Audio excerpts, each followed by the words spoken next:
రహస్య సాధనలు యూట్యూబ్ ఛానల్కు స్వాగతం.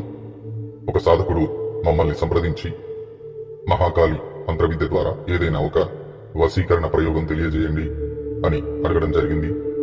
ముందుగా వశీకరణం అంటే ఏమిటో సరళమైన పద్ధతిలో తెలుసుకుందాము. ఒక వ్యక్తి తన నుండి దూరంగా అయిన వారిని తిరిగి మంత్ర ప్రయోగం ద్వారా లేదా మంత్రించిన సామాగ్రి ఏదో విధంగా దూరంగా ఉన్న వ్యక్తికి తినిపించి ఆ వ్యక్తిని అనుకూలంగా మార్చుకోవడమే వశీకరణం. వశీకరణం చాలా రకాలుగా ఉంటుంది. వ్యక్తి కాలి క్రింద మట్టి ద్వారా, వ్యక్తి వస్త్రాల ద్వారా, వ్యక్తి తల వెంట్రుకల ద్వారా, వ్యక్తి యొక్క ఫోటోల ద్వారా, మరెన్నో రకాలుగా ఒక వ్యక్తి తన నుండి దూరం అయిపోయిన వ్యక్తిని వశపరచుకోవచ్చు. వశీకరణం అనేది అంత సులువైనది కాదు. వశీకరణం కొరకు ముందు సాధకుడు మంత్రసిద్ధి చేసుకోవాలి. సరైన విధి విధానాలతో సాధన చేసి మంత్రాన్ని మంచి ఘడియలలో సిద్ధి చేసుకోవాలి. కానీ వశీకరణ మంత్రం విద్య అందరికీ సిద్ధి అవ్వకపోవచ్చు. కారణము సాధకుడి గుణగణాలు, కర్మలు సరిగ్గా లేకపోతే మంత్రం సిద్ధించదు, మరియు దుర్వినియోగం చేసే వారికి సిద్ధించదు. ఆ జగన్మాత అయిన మహంకాళి అమ్మవారికి సర్వం తెలుసు కాబట్టి అమ్మవారి మంత్రంతో పరాచకాలు ఆడకూడదు. మీ వినాశనాన్ని మీరే కొని తెచ్చుకున్నట్లుంటుంది. జాగ్రత్త. మహావిద్య కాళికామాత ద్వారా వశీకరణ ప్రయోగం చేయాలి అనుకునేవారు ముందు అమ్మవారి మంత్రాన్ని సిద్ధి చేసుకోవాలి. మీరు మీ గురు సాన్నిధ్యంలో మంత్రసిద్ధి చేసుకోవాలి. తర్వాతే మీరు మంత్ర ప్రయోగం చేయవచ్చు. ప్రయోగం చేయు విధానం తెలుసుకోండి. ప్రయోగం ఈ ప్రకారంగా ఉంటుంది.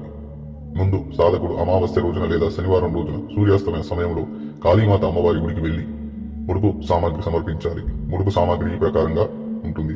ఎరుపు రంగు పట్టు చీర, ఎరుపు రంగు గాజులు డజను, కుంకుమ 11 ఎర్ర మందార పువ్వులు పూలమాలగా చేసి ముడుపులో పెట్టాలి. ఎండు కొబ్బరి బెల్లంతో కలిపి పెట్టాలి. 11 జిలేబీలు, 11 బత్తీసలు, 11 లవంగాలు, ఒక కొబ్బరికాయ, గులాబీ అత్తరు సీసా. అలాగే వశీకరణం చెయ్యాలి అని అనుకునే వారి ఇద్దరి పేరును పేపర్ మీద చిన్నగా రాసి ఈ సామాగ్రి అంతా ఎర్రబట్టలు మూట కట్టాలి. అమ్మవారికి తాంబూలాన్ని కాళీమాత అమ్మవారి గుడి ప్రాంగణంలో పెట్టి రావాలి. అమ్మవారిని మనస్ఫూర్తిగా ప్రార్థించాలి. మీరు చేసే ప్రయోగం ఫలించాలి అని గుర్తుపెట్టుకోండి. మీరు చేసే ప్రయోగం ధర్మబద్ధంగా, న్యాయబద్ధంగా ఉంటేనే ఫలిస్తుంది. ముడుపు సమర్పించిన తరువాత అదే రోజు రాత్రి ఏకాంతంగా గొంగలి ఆసనం దక్షిణం దిశ వైపున పరుచుకుని కూర్చోవాలి. ఆ తర్వాత సంకల్పం చేసుకుని అమ్మవారి విగ్రహం ఎదురుగా దీప ప్రజ్వలన నువ్వుల నూనె ద్వారా చేసి ధూపం వెలిగించి ఎవరిపై వశీకరణం ప్రయోగం చేయాలి అనుకుంటారో వారి ఫోటోలను ఎదురుగా పెట్టుకుని ఫోటోలను చూస్తూ 3 మాలల జపం చేయాలి. ఈ ప్రకారంగా మీరు ఎవరినైనా ఇద్దరిని కలపాలి అనుకుంటే వారం రోజుల మంత్రజపం చేయాలి. లేదా మీరే ఒకరిని వశం చేసుకోవాలి అనుకుంటే కనీసం 11 రోజులు మంత్రజపం చేయాలి. ఖచ్చితంగా వశీకరణం సిద్ధిస్తుంది. ఈ వీడియో చేయడానికి గల ముఖ్య ఉద్దేశం కేవలం ప్రయోగాలు ఎలా చేస్తారో తెలియజేయడం కొరకు మాత్రమే. గుర్తుపెట్టుకోండి. ప్రథమ మహావిద్య మహాకాళి అమ్మవారి సాధన చేయాలి అనుకునేవారు మమ్మల్ని సంప్రదించండి. ముఖ్య గమనిక, మేము ఎలాంటి వశీకరణ ప్రయోగాలు చెయ్యము. దయచేసి ఈ విషయాన్ని గమనించగలరు. జయ మహాకాళి, జయ శ్రీ మహాకాళి. రహస్య సాధనలు యూట్యూబ్ ఛానల్కు స్వాగతం. ఒక సాధకుడు మమ్మల్ని సంప్రదించి మహాకాళి మంత్రవిద్య ద్వారా ఏదైనా ఒక వశీకరణ ప్రయోగం తెలియజేయండి అని అడగడం జరిగింది. ముందుగా వశీకరణం అంటే ఏమిటో సరళమైన పద్ధతిలో తెలుసుకుందాము. ఒక వ్యక్తి తన నుండి దూరంగా అయిన వారిని తిరిగి మంత్ర ప్రయోగం ద్వారా లేదా మంత్రించిన సామాగ్రి ఏదో విధంగా దూరంగా ఉన్న వ్యక్తికి తినిపించి ఆ వ్యక్తిని అనుకూలంగా మార్చుకోవడమే వశీకరణం. వశీకరణం చాలా రకాలుగా ఉంటుంది. వ్యక్తి కాలి క్రింద మట్టి ద్వారా, వ్యక్తి వస్త్రాల ద్వారా, వ్యక్తి తల వెంట్రుకల ద్వారా, వ్యక్తి యొక్క ఫోటోల ద్వారా, మరెన్నో రకాలుగా ఒక వ్యక్తి తన నుండి దూరం అయిపోయిన వ్యక్తిని వశపరచుకోవచ్చు. వశీకరణం అనేది అంత సులువైనది కాదు. వశీకరణం కొరకు ముందు సాధకుడు మంత్రసిద్ధి చేసుకోవాలి. సరైన విధి విధానాలతో సాధన చేసి మంత్రాన్ని మంచి ఘడియలలో సిద్ధి చేసుకోవాలి. కానీ వశీకరణ మంత్రం విద్య అందరికీ సిద్ధి అవ్వకపోవచ్చు.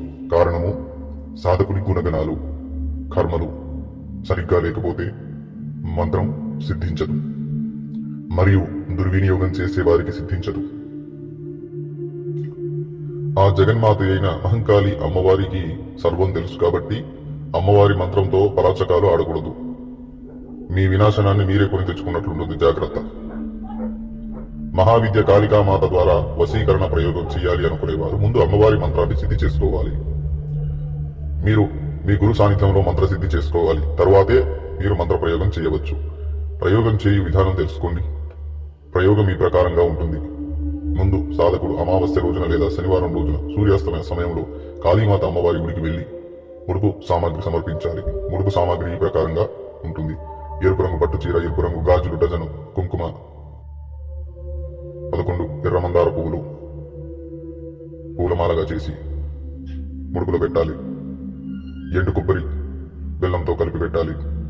11 జిలేబీలు, 11 బత్తీసలు, 11 లవంగాలు, 1 కొబ్బరికాయ, గులాబీ అత్తరు సీసా. అలాగే వశీకరణం చెయ్యాలి అని అనుకునే వారి ఇద్దరి పేరును పేపర్ మీద చిన్నగా రాసి ఈ సామాగ్రి అంతా ఎర్రబట్టలు మూట కట్టాలి. అమ్మవారికి తాంబూలాన్ని కాళీమాత అమ్మవారి గుడి ప్రాంగణంలో పెట్టి రావాలి. అమ్మవారిని మనస్ఫూర్తిగా ప్రార్థించాలి. మీరు చేసే ప్రయోగం ఫలించాలి అని గుర్తుపెట్టుకోండి. మీరు చేసే ప్రయోగం ధర్మబద్ధంగా, న్యాయబద్ధంగా ఉంటేనే ఫలిస్తుంది.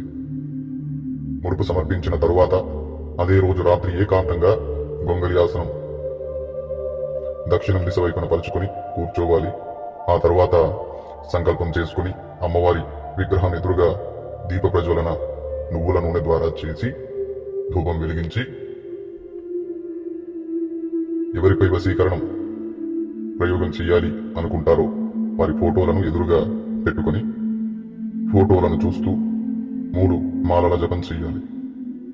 ఈ ప్రకారంగా మీరు ఎవరినైనా ఇద్దరిని కలపాలి అనుకుంటే వారం రోజుల మంత్ర జపం చేయాలి. లేదా మీరే ఒకరిని వశం చేసుకోవాలి అనుకుంటే కనీసం 11 రోజులు మంత్ర జపం చేయాలి. ఖచ్చితంగా వశీకరణం సిద్ధిస్తుంది. ఈ వీడియో చేయడానికి గల ముఖ్య ఉద్దేశం కేవలం ప్రయోగాలు ఎలా చేస్తారో తెలియజేయడం కొరకు మాత్రమే. గుర్తుపెట్టుకోండి. ప్రథమ మహావిద్య మహాకాళి అమ్మవారి సాధన చేయాలి అనుకునేవారు మమ్మల్ని సంప్రదించండి. ముఖ్య గమనిక: మేము ఎలాంటి వశీకరణ ప్రయోగాలు చెయ్యము. దయచేసి ఈ విషయాన్ని గమనించగలరు. జయ మహాకాళి, జయ శ్రీ మహాకాళి.